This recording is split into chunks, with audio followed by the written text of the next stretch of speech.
Hi everyone, and welcome to the final installment of this very enjoyable project of building Dragon's 1/35th scale German reconnaissance vehicle, which is part of Markus's and Joachim's group build, which has been a fantastic success again this year. Many thanks to the guys for inviting me along, and I look forward to the final video in March.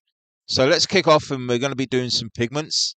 For those of you who follow my work, you know that I do a combination of different pigments to make up one color. And here we're applying it with a nice bushy brush, giving it a quick tap down as we go along with the darker colors along the bottom. And then with a slightly finer brush, what we're doing here is just removing some of the pigments away from where other parts are going to be stuck on and where you wouldn't normally see all the dirt and mud. And next we repeat the process now with a slightly lighter color. Again, going all the way along, tapping away. Make sure you fully load your brush because you are going to lose a bit when we add on the fixer. And now we're gently adding on the lightest color at the top, just turning and twisting as we go along. And with all of that in place, what we're going to be using now is some MIG Ammo pigment fixer. Now this is quite aggressive, so no need to use a great deal. What you need to do is just add a small drop with your pipette and then just let the capillary action, let it spread out. And then once it's spread out, you can then add on another drop and just gently go along the whole area.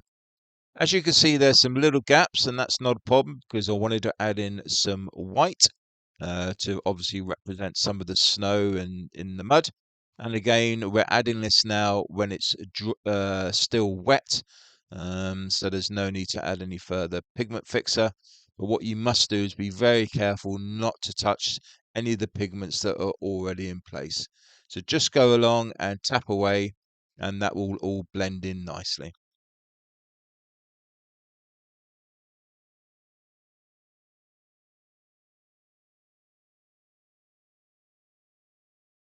So once dry, we'll just take a brush and just get rid of some of the loose pigments. Don't be too aggressive here. Just do it very lightly. Take off the worst of the pigments. As you can see, underneath the fenders were done, as well as the back and the front of the vehicle, which we'll go into a little bit more detail now. So doing the front and the back, obviously easier to do it using splatter marks. So we're just going to get a sort of gloopy mixture, which is obviously the pigment fixer mixed up with pigments. And as you can see, I'm adding on dark and light colors to build up that texture at the front. And then it's just a matter of just flicking it on to the surface. And this creates a really nice effect. So let's just go in a little bit more detail. As you can see underneath the fenders, we've got a fantastic contrast to colours. So I was really pleased with how that came out. And there's the effect of those splatter marks on the back. So all in all, looking really nice, but I think there's a little bit more scope for improvement here. So what we're going to be doing is adding on some oils. So just get some oil wash and then just again gently touch the surface, allowing the oils to spread out. And this gives the effect of sort of oil stains, fuel stains, and further dirt that will have accumulated. So with the pigment work done, we're going to look into a little bit more detail with OPR, which is oil paint rendering. Just a couple of slides to show you the oils that I use, primarily Absalom 501 and Winsor Newton. So we're going to prepare the surface by cleaning it all off using some clear spirit. Don't overdo that. Make sure it's a moist brush rather than a wet one.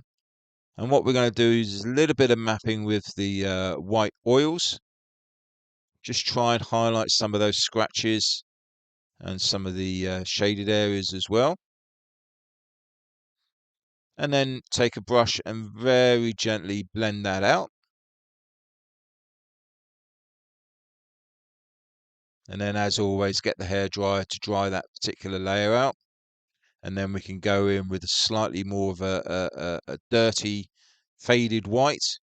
And here we're going to apply a bit more of a wash this time. And again, using the hairdryer in between layers.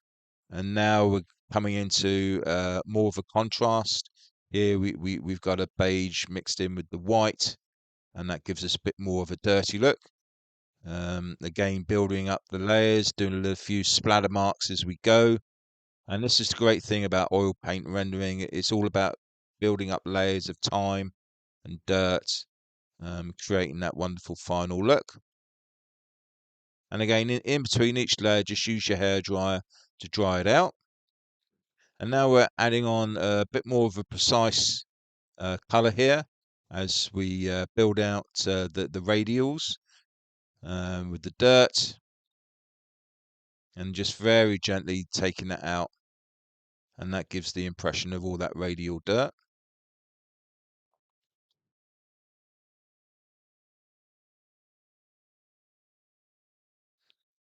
And again, we're going back in now with some white. Apologies for the blurred images here. And then again, we're going to be doing some radial work. Now, I wanted to use this project just to practice my radial work. So rather than just doing one or two wheels, I actually did the whole lot. Probably, yeah, unrealistic, I agree. But it was good to sort of try out different techniques, try out different colours. And all in all, I was quite pleased with how they all came out. And that will give me something to work on for future builds.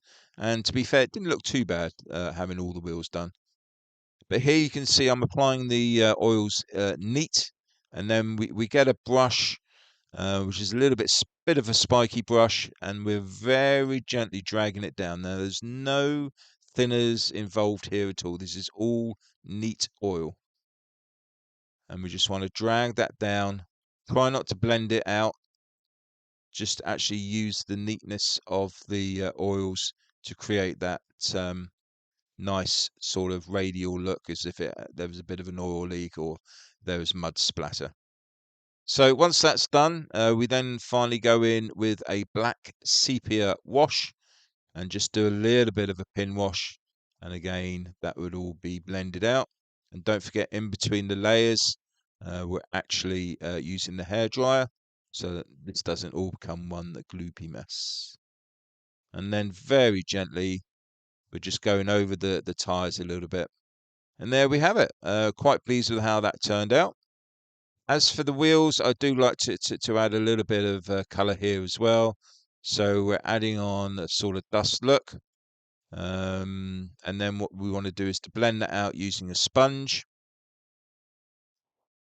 And then if once that's all dried, we can then go in and add on a few little dark spots as well. And that just creates a nice bit of contrast on the tyres as well. There we go. Really pleased with how that was now looking.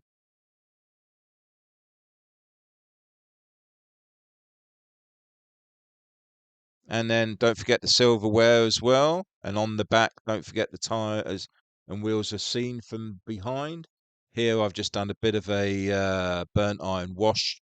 And again, the teeth on the sprockets have been silvered out.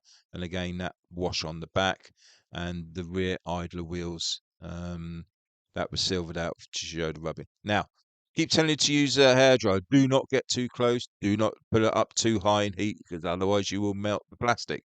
As you can see here, I was pushing it a bit too much because I had things to do. And in the end, I actually melted the rear idler. Bit of a pain because it was coming along quite well. But I managed to order up a spare, no major league problems.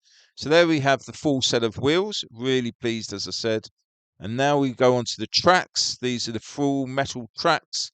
They're okay, but there's some annoying pins that have to be put on the side of each link, which just continually fell off. So I just gave up and didn't bother doing them. So they're not 100% accurate. As far as painting goes, we laid down the Mr. Surface mahogany and then used a burnt iron dry brush on top of that. And then because it's going to be winter tracks, I'm just going to do a bit of a dry brush with some Vallejo white.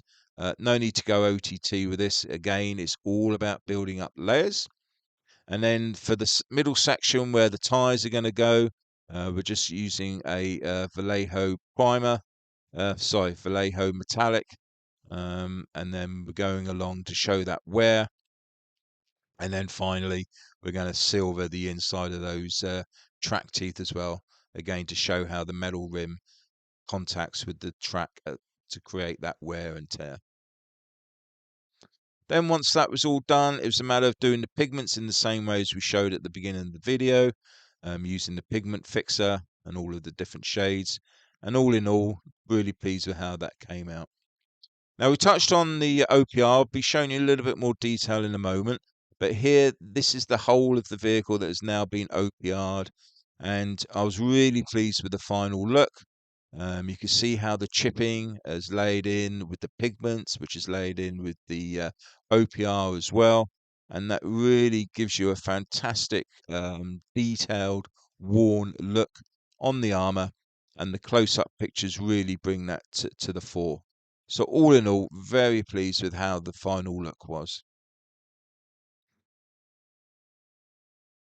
As we come around there, just done some drag downs as well to show a little bit of the rain and dirt coming down the sides. Interior, you can still see a fair bit in there, which I was quite pleased with. This is one of my favourite parts, which is the toolbox. That came out particularly well. And as you can see, the front hasn't been done because I'm going to run through you some of the basic principles again with the oil paint rendering. But before we do that, we're just going to have a look at how the middle section was all done. Again, using the OPR method of layering and creating some well-weathered parts within the turret. The top of the turret, again, very happy with how that came out with the equipment on the side. Really pleased. It was a really nice look.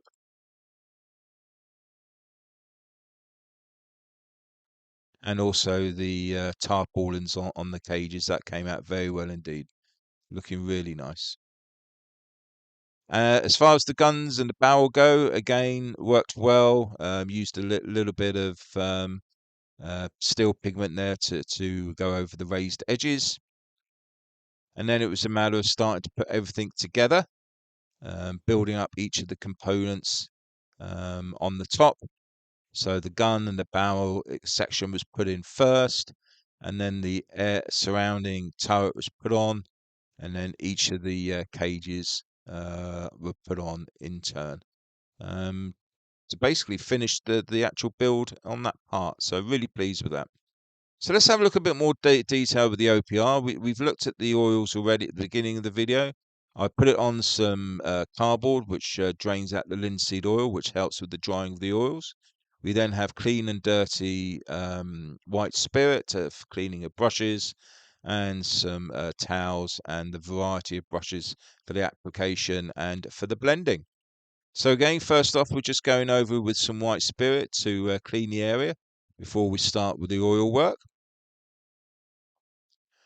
First of all, I want to do a little bit of mapping with some white, just to enhance the winter whitewash. If you remember in the last video, we added a bit of a beige acrylic. So with the white, this will show up even better and gives a lovely bit of contrast. So first of all, we're adding it on and then we're blending it in. And again, don't forget to use your hairdryer in between layers for drying out. And also in between layers, try and add some speckle effects as well. So with the white done, we then moved on and did some of the darker colors, some of your burnt umbers and your Van Dyke browns. Use your palette to mix this up to create those nice effects. And that's given that nice worn area down in the shadows and also the areas that are used mostly by the tankers. And also I've started to add on some rust tones and some darker tones onto the tracks. And then it's just a matter of adding on some tonal work to create that final look. So there we are, guys. A very enjoyable project. I hope you've enjoyed it as much as I have. I really appreciated your support throughout all of this build. And as I said earlier, massive thank you to Markus and Joachim for organising this group build. So, in the meantime, everybody, happy modelling.